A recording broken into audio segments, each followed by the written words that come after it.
Wow, it's a beautiful table, I loved it. মানে যেদিন দেখছি সেদিনই আমার কাছে মনে হয়েছে যে না, একটা নেওয়া দরকার, এই জন্য আমি নিয়েছি। Thank you so much for bringing it, seriously. এটা কিন্তু অনেকদিন ব্যবহার করতে পারবে, লকগুলো খুব মজবুত, তাই না? জি জি। সেটাই আমি দেখলাম আপনাদের ভিডিওগুলোতে, অনেক ডেমনস্ট্রেশন যেগুলো দেওয়া আছে অনেক সুন্দর, অনেক সুন্দর।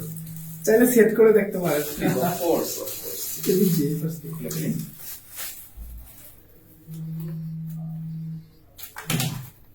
এটার সাথে এটা হচ্ছে বেস না? এটা হচ্ছে বেস, জি জি। নাইস। আপনাদের এটা খুব ভালো হয়েছে যে ইনস্ট্রাকশন গুলো দেয়া আছে, কোন জি, দিকে জি, লাল, জি, কোন জি। দিকে সবুজ। নাইস। এটা হচ্ছে রেড রেড। জি। গ্রেট।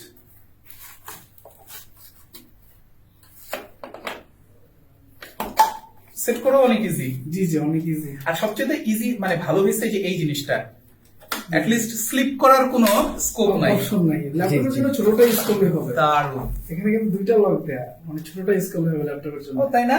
এই যে এই যে এখানে ও আচ্ছা, এই যে এটা। এটা সেটা স্কোপে হবে। এটা হচ্ছে আচ্ছা, বই পড়ার আচ্ছা, জন্য, আচ্ছা, আপনি বইয়ে পড়তে পারবেন।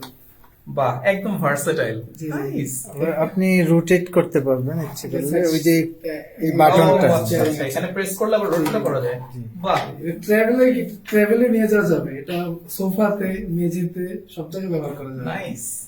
কারণ আমরা তো যারা ফ্রিল্যান্সার বা কম্পিউটারে কাজ করি, লং টার্ম আসলে টেবিলে কাজ করার পর ভালো লাগে না। এক্স্যাক্টলি, এটার একটা ভালো ইউজ আছে। আপনি যদি মনে করেন বিছানার মধ্যে হেলান দিয়ে বসে আছেন, বা দুই পাশ দিয়ে পার করে দিলেন, জি, জি, আর জি, পায়ের জি, মাঝখানে হয়ে গেল। ওয়াও, জি, জি, জি। দিনের জন্য একদম একদম কম্বলের মধ্যে ঢুকা একদম পারফেক্ট। দারুণ, I really love this table. কম্বলের ভিতরে ব্যবহার মানে কি বলে, মানে কম্বলের ভিতরে ব্যবহার করতে পারবেন, মানে একদম। মশার বাইরে ব্যবহার লাগবে না। গ্রেট। তারপর এটা হচ্ছে ট্রাভেলের জন্য আসলে অনেক বেশি কমফোর্টেবল ট্রাভেল করার সময়। আমি মাত্র একটা ফ্রেন্ডকে বলতেছিলাম এই টেবিলের কথা, যে না এটা দিয়ে এখন অ্যাটলিস্ট বাইরে টাইরে নিয়ে গেলেও ব্যাগের মধ্যে প্যাক করে ঢুকাই নিয়ে চলে যাওয়া যাবে। ল্যাপটপের মতো ক্যারি করা যায়, সেটাই। খুবই হ্যান্ডি। খুবই খুবই পছন্দ হয়েছে টেবিলটা। নাইস। Thank you.